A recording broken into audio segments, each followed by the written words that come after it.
What's up, everyone? Welcome back, and yes, I can say back this week, to the Beef Up podcast with me, your host, Burger. Thank you so much for tuning back in, or if this is your first time, welcome. I'm so excited that you're here with us. Apologies in advance if all I'm saying is thank you to begin this episode. I appreciate all the support on the last episode, whether that be commenting on the YouTube video, reposting the Instagram post, or even liking the TikTok.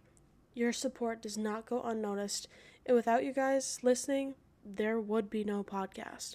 It would just be another day of talking to myself, which I do enough, so it's nice that there's some people listening. I do have some exciting news to share with you guys. As you may know, episodes are available on YouTube with captions if you prefer to read and listen.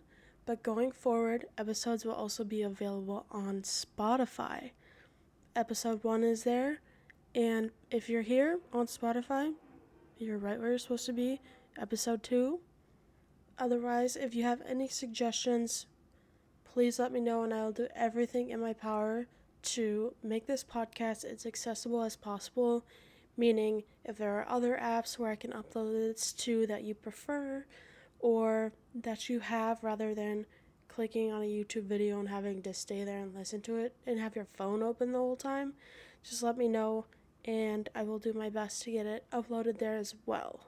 Before we dive into this week's topic, I would just like to acknowledge that February is Black History Month. I forgot to say that last week, so that's my bad. But with that, here's a piece of news regarding a Black female athlete.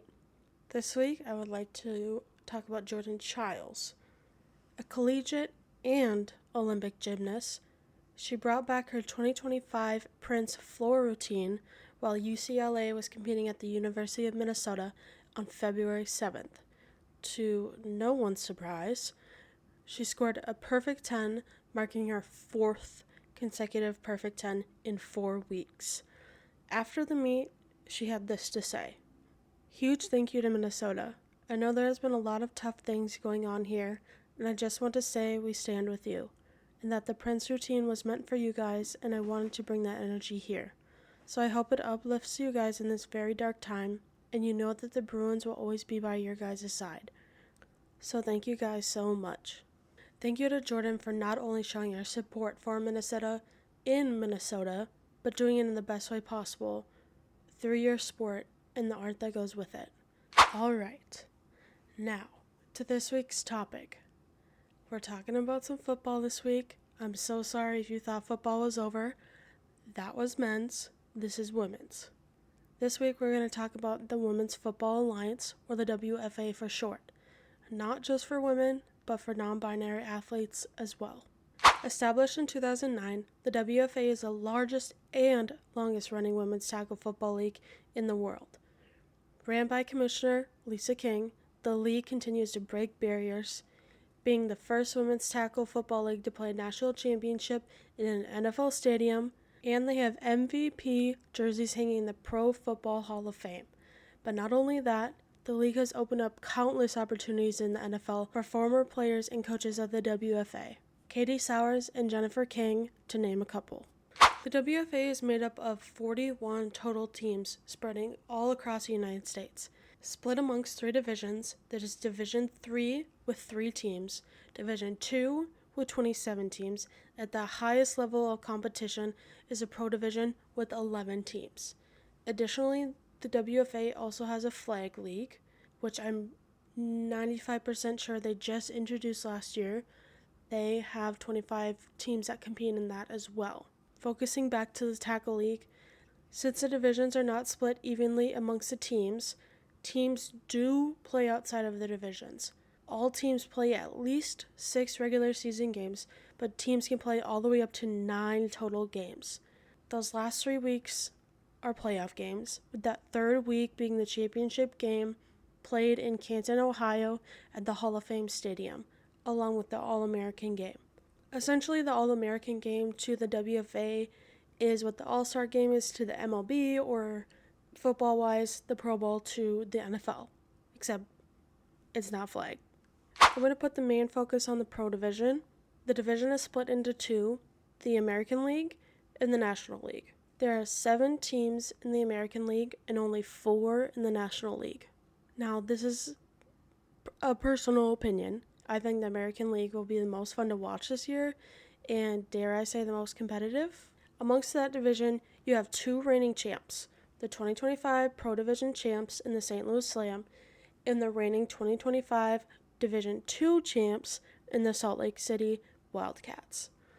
Something unique in the WFA is that if you win the championship in your division, you earn the right to move up a division.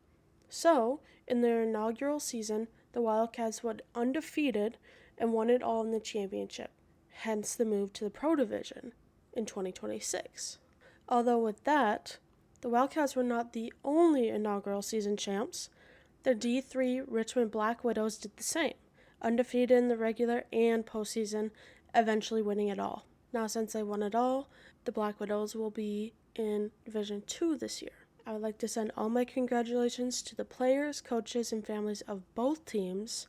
You accomplished what some teams work years and years and years and years for.